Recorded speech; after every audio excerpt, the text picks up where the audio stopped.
अस्सलामु अलैकुम। Welcome to mission MBBS for entry test channels. Dear students, आज के लेक्चर में हम डिटेल से स्टडी करेंगे अबाउट साइटोस्केलेटन्स कि साइटोस्केलेटन्स है क्या चीज़, इसके स्ट्रक्चर क्या है, कंपोजिशंस क्या है और इसके अंदर जो मेन कंपोनेंट्स से MCQs पॉइंट ऑफ व्यू से और इस तरह एग्जामिनेशन पॉइंट ऑफ व्यू से आपने किस तरीके से याद कर लेना है, तो ये आज के लेक्चर में हम डिटेल से स्टडी कर लेंगे। तो चलिए स्टार्ट कर लेते हैं साइटोस्केलेटन्स। अब जिस तरह यहाँ पे मेंशन है वर्ड साइटोस्केलेटन्स, तो सबसे पहले हमने साइटोस्केलेटन्स वर्ड्स मीनिंग अंडरस्टैंड कर लेना है। अब देख ले साइटो का मतलब क्या होता है बायोलॉजी के अंदर। अक्सर मैं आप लोगों के साथ डिस्कस कर लेता हूँ कि आप लोगों ने ये वर्ड्स एक डायरी में लिखना है। साइटो मीन सेल, और इस तरह अगर हम स्केलेटन्स की बात करें तो स्केलेटन मीन फ्रेमवर्क या फ्रेमवर्क।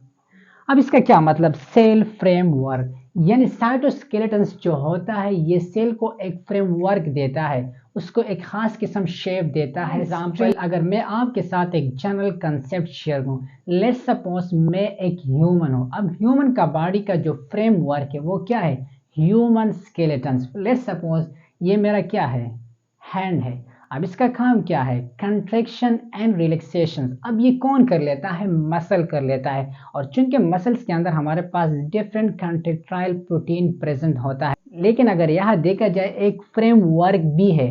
फ्रेमवर्क किस चीज से मिलकर बना है, बोन से बना है। अब बोन ने इसको क्या दिया हुआ है, फ्रेमवर्क। फॉर एग्जाम्पल, अगर लेट सपोज यहाँ पे ये बोन नहीं होता तो फिर मेरा हाथ इसके बजाय किस तरह होता, इस तरह होता, ठीक है। तो बोन ने इसको क्या दिया हुआ है, शेप भी दिया हुआ है, स्ट्रेंथ भी दिया हुआ है। इस तरह सेल को स्ट्रेंथ, शेप, मोटिलिटी किसने दिया हुआ है, साइटोस्केलेटन। अब साइटोस्केलेटन को आप किस तरीके से डिफाइन कर ले।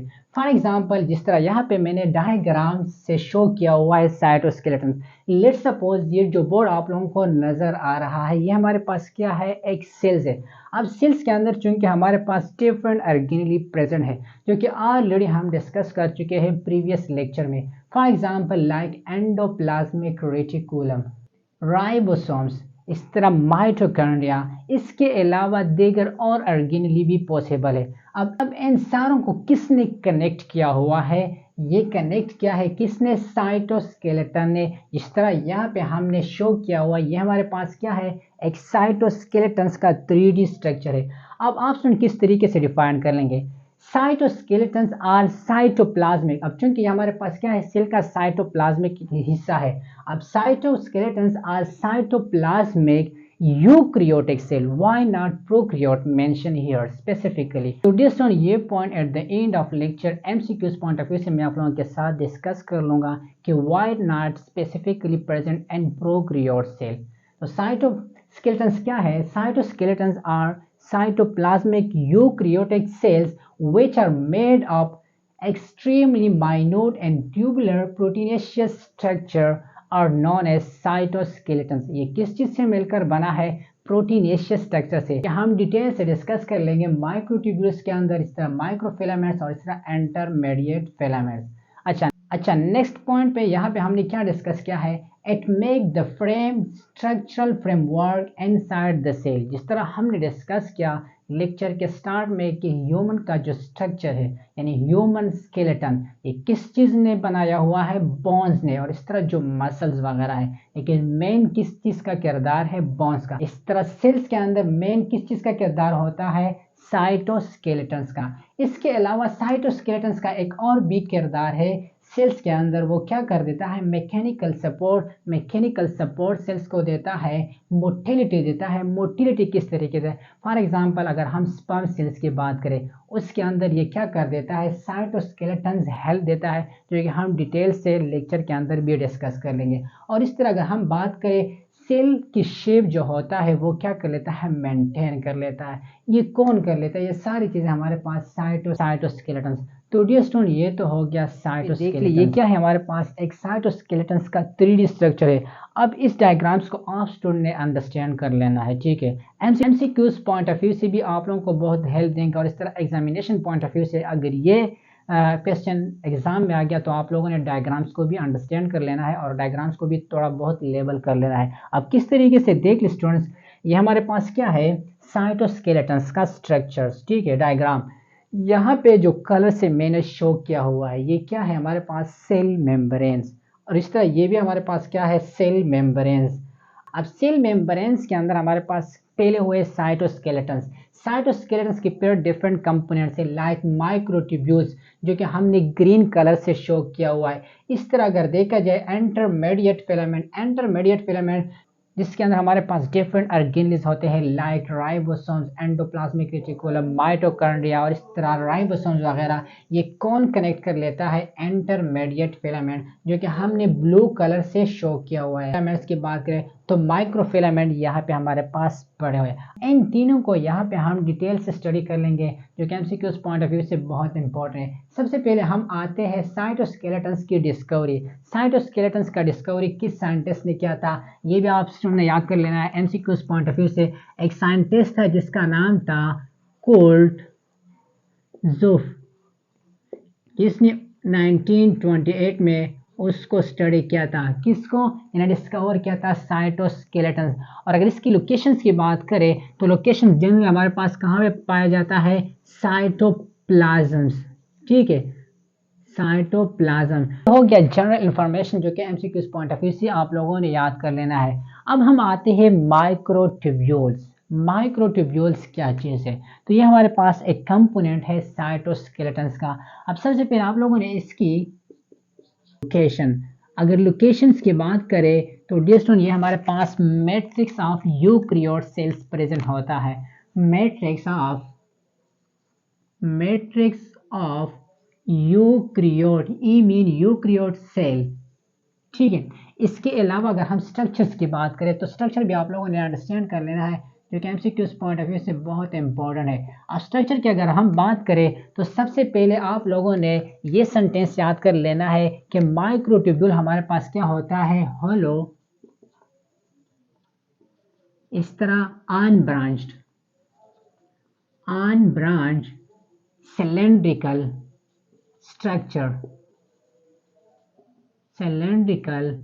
स्ट्रक्चर। और अगर हम साइज की बात करें तो साइज भी आप स्टूडेंट ने याद कर लेना है एमसीक्यूज पॉइंट ऑफ व्यू से। इसका जो साइज है वो है 20 या 20 to 25 nanometer in diameter. MCQs point of view से ये इन्फॉर्मेशन आप स्टूडेंट ने याद कर लेना है कि माइक्रोट्यूब्यूल्स का जो स्ट्रक्चर है वो क्या है, हलो अनब्रांच सिलेंड्रिकल स्ट्रक्चर होता है, और इसका जो साइज है वो कितना है, 20 to 25 नैनोमीटर। अब अगर हम कंपोजिशंस की बात करें तो कंपोजिशंस भी आप स्टूडेंट ने याद कर लेना है, जो कि मोस्ट इंपॉर्टेंट है एमसीक्यूज पॉइंट ऑफ व्यू से।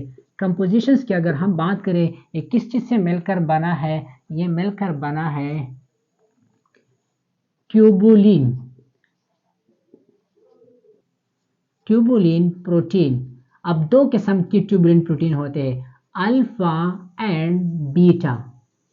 अब ये किस तरह अल्फा एंड बीटा प्रेजेंट है, जिस तरह यहाँ पे हमने डायग्राम्स के अंदर बनाया हुआ है डियर स्टूडेंट, ये हमारे पास क्या है, माइक्रोट्यूब्यूल्स। अब देख ले यहाँ पे मैंने दो कलर से शो किया हुआ है, ग्रीन कलर से, ठीक है, ये वाला, और इसके साथ साथ ब्लैक कलर से हमने शो किया हुआ है। एस्मीन की हमारे पास क्या है, अल्फा है, और ये जो ब्लैक कलर से शो किया हुआ ये बीटा। तो एमसीक्यूज पॉइंट ऑफ व्यू से आप लोगों ने याद कर लेना है कि ट्यूबुलिन अल्फा और इस तरह बीटा प्रेजेंट होता है माइक्रोट्यूब्यूल्स के अंदर। तो ये हो गया डिस्टेंस कंपोजिशंस के लिहाज से माइक्रोट्यूब्यूल्स। अब हम चलते हैं फंक्शन के लिहाज से माइक्रोट्यूब्यूल्स को देखते हैं कि माइक्रोट्यूब्यूल्स की फंक्शंस क्या है। जिसमें यहाँ पे आप लोगों ने अंडरस्टैंड कर लेना है दो पॉइंट्स फंक्शंस के अंदर। अगर हम स्पेसिफिक प्लांट्स की बात करें और इस तरह एनिमल्स, प्लांट्स एंड एनिमल। अब प्लांट्स के अंदर किस तरह होता है, लेट्स सपोज जब प्लांट्स के अंदर सेल डिवीजन नहीं होता तो फिर क्या होता है, जो माइक्रोट्यूब्यूल्स होता है वो अनऑर्गेनाइज्ड फॉर्म में होता है। लेकिन जैसा ही सेल डिवीजन स्टार्ट होता है, जो माइक्रोट्यूब्यूल्स होता है वो क्या होता है, ऑर्गेनाइज्ड फॉर्म में चले जाते हैं, और इसको हम क्या कहते हैं, माइटोटिक एपैरेटस।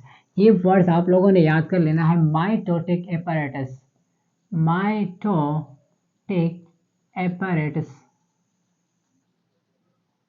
अगर हम एनिमल्स के अंदर बात करें तो एनिमल्स के अंदर जो मोस्ट इंपॉर्टेंट फंक्शन है क्या है, स्पाइंडल फाइबर फॉर्मेशन, इस तरह centriole formation, centriole formation, cilia and flagella formation, और साथ साथ में बेसल या बेसल बॉडी फॉर्मेशन।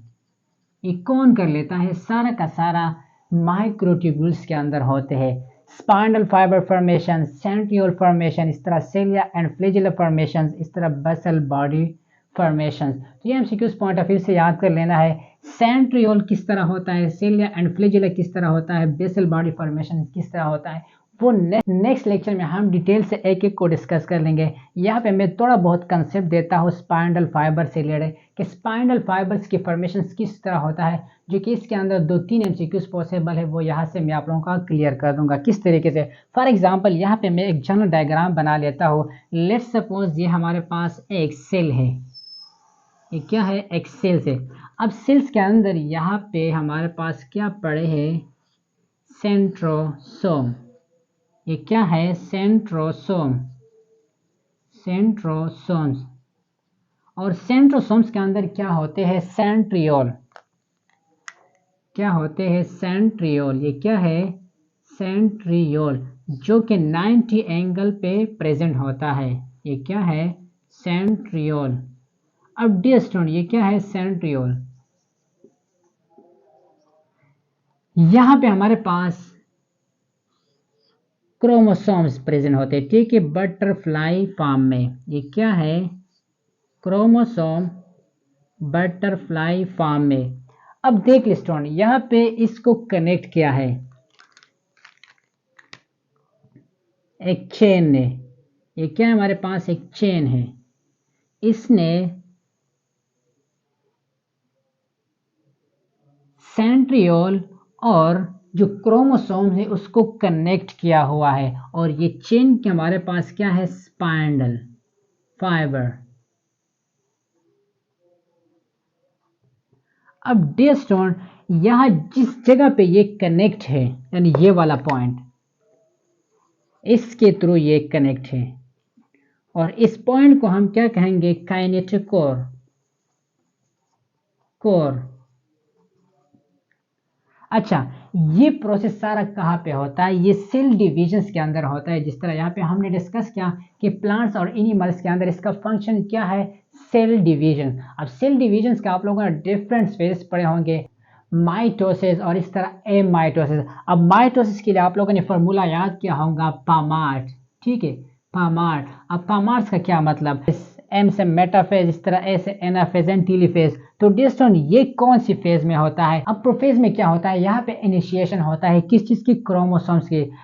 मेटाफेज में क्या होता है? जिस तरह यहाँ पे हमने डिस्कस किया, ये हमारे पास कौन सा फेज है? मेटाफेज। अब मेटाफेज के अंदर क्या होता है? जैसे ये जो स्पाइनल फाइबर होता है, ये क्या होता है? थिकनेस इसके अंदर आता है, यानी ये यहाँ पे एक साइड पे मतलब क्या होता है? कंटेक्ट होता है, और इस तरह ये दूसरे साइड पे। तो इसके रिजल्ट में क्या होता है? नेक्स्ट स्टेज में, यानी नेक्स्ट फेज में हमारे पास एक और फेज आता है, इसको हम कहते हैं एनाफेज। अब एनाफेज के अंदर क्या होता है? इसके अंदर सिंपल डियर स्टूडेंट, सिंपल हमारे पास ये जो स्पाइनल फाइबर होता है, ये एक साइड से और इस तरह दूसरी साइड से इसको क्या कर लेता है?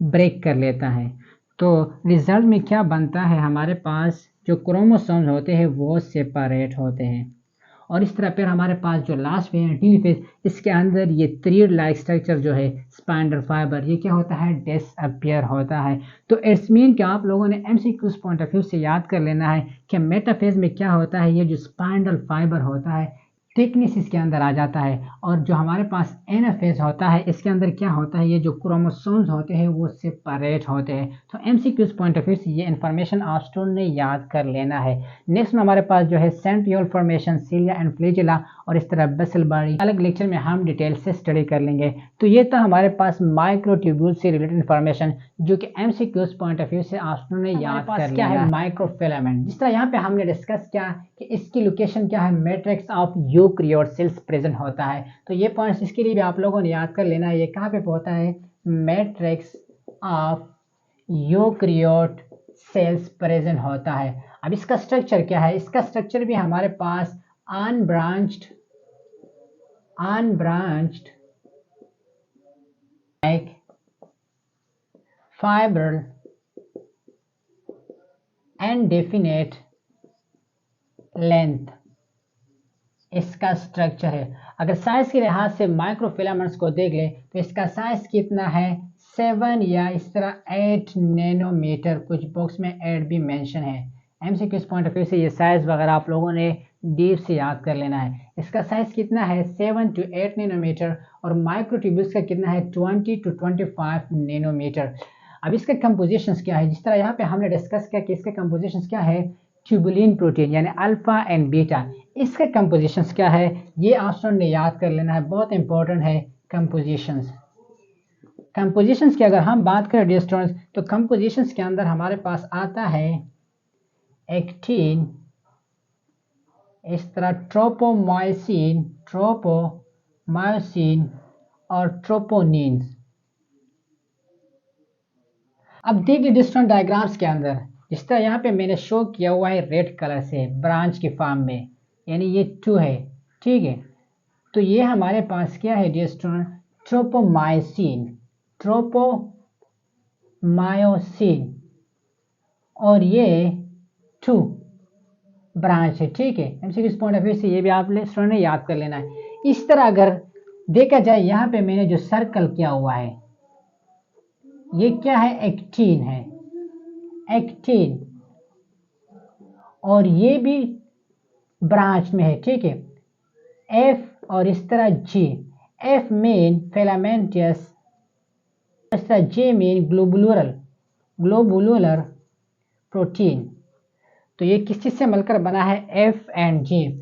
और यहाँ पे मैंने एक डॉट से शो किया हुआ है, ठीक है, यानी ये जो ब्लैक कलर से शो किया हुआ है ये क्या है, ट्रोपोनिन, ये ट्रिपलेट है। एमसीक्यू पॉइंट ऑफ व्यू से ये ऑप्शन ने याद कर लेना है, ये क्या है, ट्रिपलेट। तो इस मीन कि हमारे पास जो एक्टिन है वो भी डबलेट है, ठीक है। डबलेट्स मीन कि इसमें हमारे पास दो चेन है, के अंदर भी हमारे पास क्या है 2 चेन पड़े हैं। तो ये हो गया किस चीज का स्ट्रक्चर, माइक्रोफिलामेंट्स के। हम कुछ फंक्शंस को डिस्कस कर लेते हैं। जिस तरह यहाँ पे हमने डिस्कस किया माइक्रोट्यूब्यूल्स के लिए, तो माइक्रोफिलामेंट्स का फंक्शन क्या है, ये प्रोवाइड कर लेता है, सपोर्ट देता है प्लाज्मा मेम्ब्रेन्स को। इसके अलावा जिसमें हमारे पास जो मूवमेंट्स होते हैं, cyclosis, amoeboid movement, streaming movement, microfilaments का वहाँ पे बहुत इंपॉर्टेंट रोल है। तो ये इंपॉर्टेंट फंक्शन आप लोगों ने साथ साथ में याद कर लेना है एमसीक्यूज पॉइंट ऑफ व्यू से। तो हमारे पास क्या है, इंटरमीडिएट फिलामेंट्स। सबसे पहले आप ने डायग्राम्स के अंदर अंडरस्टैंड कर लेना है कि इंटरमीडिएट फिलामेंट्स का फंक्शंस क्या है। अब देख लीजिए जहाँ जिस तरह हमने लेक्चर के स्टार्ट में डिस्कस किया, ये जो ब्लू कलर से शो किया हुआ है इसका फंक्शंस क्या है, इसने जितनी भी ऑर्गेनिल्स उसका मेंटेन किया हुआ है, इसको अपने शेप पे बरकरार किया हुआ है, किसने, इंटरमीडिएट फिलामेंट्स ने। अब देख ले इंटरमीडिएट फिलामेंट्स का जो कंपोजिशन है, सबसे पहले आप लोगों ने याद कर लेना कंपोजिशन क्या है, एसिडिक प्रोटीन से मिलकर बना है, एसिडिक प्रोटीन्स कौन से, लाइक अगर हम बात करें केराटिन। अब केराटिन का एक इंपॉर्टेंट फंक्शन है हेयर के अंदर, हेयर को क्या कर देता है, केराटिन स्ट्रेंथ देता है, टेंसाइल स्ट्रेंथ देता है, क्या देता है, टेंसाइल स्ट्रेंथ। ये कौन कर देता है, इंटरमीडिएट फिलामेंट्स। अब देख ली इसका साइज कितना है, इस तरह यह वर्ड से मेंशन है एंटर, यानी इन दोनों के दरमियान माइक्रोफिलामेंट और माइक्रोट्यूब्यूल्स। तो इसका साइज कितना है 20 to 25 और इसका क्या है 7 to 8। तो इस मीन कि इसका मीडियम क्या होगा, या इंटरमीडिएट 10। तो 10 nanometer MCQ point of view से याद कर लेना है कि इसका साइज कितना है 10 नैनोमीटर। फंक्शंस क्या है, एक तो ये हो गया कि टेंसाइल स्ट्रेंथ देता है, दूसरा शेप को मेंटेन कर लेता है, या शेप्स में ये इंपॉर्टेंट रोल अदा कर लेता है। अलावा एक और फंक्शन भी है, हेल्प क्रोमेटिन फॉर्मेशन।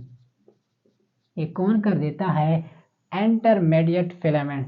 तो डियर स्टूडेंट ये हो गया आज का लेक्चर जिसमें हमने डिस्कस किया साइटोस्केलेटन डिटेल से, एमसीक्यूज पॉइंट ऑफ व्यू से भी, एग्जामिनेशन पॉइंट ऑफ व्यू से भी। और लास्ट में मैं आप लोगों के साथ कुछ कंसेप्चुअल एमसीक्यू स्क्रीन पे शेयर कर रहा हूँ, आप लोगों ने इसका खुद आंसर देना है, क्योंकि ऑलरेडी मैंने लेक्चर के अंदर वो सारी चीजें आप लोगों के साथ डिस्कस की। So let's start MCQs portion. MCQs number 1, which of the following 10 part of cytoskeleton Option number A, microtubules. Option number B, microfilament. Option number C, intermediate filament. And option number D, all of these. इसका correct option आप लोगों ने देना है, जो कि already मैंने आपके साथ डिस्कस भी किया। 2, which of the following sequence is correct in the case of thickness? Option number A, microtubules, फिर माइक्रोफिलामेंट और इसके साथ साथ intermediate filament. Option number B, intermediate filament, microfilament, microtubules. Option number C, microfilament, microtubule and intermediate filaments. तो इसका correct option कौन सा होगा? एमसीक्यूज नंबर 3, जो कि बहुत कंसेप्चुअल है। Which of the following is maintain cell shape? Option number A, cell wall. Option number B, intermediate filament. Option number C, endoplasmic reticulum. And option number D, all of these. तो इसका correct option कौन सा होगा? Number 4, most cylindrical structure is dash. Option number A, microfilament. Option number B, microtubules. And option number C, intermediate filament. And option number D, none of the above. तो इसका correct option कौन सा होगा? MCQs number 6, most heterogeneous cytoskeleton filament is dash. Option number A, microfilament. Option B, microtubule. Option number C, intermediate filament. And option number D, endoplasmic reticulum. तो इसका भी correct option आप student ने comment sections में देना है। Number 7, protein that are not related in cytoskeleton. Option number A, actin. Option number B, myosin. Option number C, tropomyosin. And option number D, insulin. इसका correct option कौन सा होगा इन options में? MCQs number last, not least. All of the following are derived from cytoskeleton except dash. Option number A, cilia. Option number B, flagella. Option number C, centriole. And option number D, pseudopodia. तो इसका correct option आप student ने comment section में देना है। और अगर आपको आंसर नहीं देना तो फिर भी आप लोग मेंशन कर लें, मैं आप लोगों के साथ each and every MCQs detail के साथ डिस्कस कर लूँगा दोबारा। तो ये था डियर स्टूडेंट आज का लेक्चर। और अगर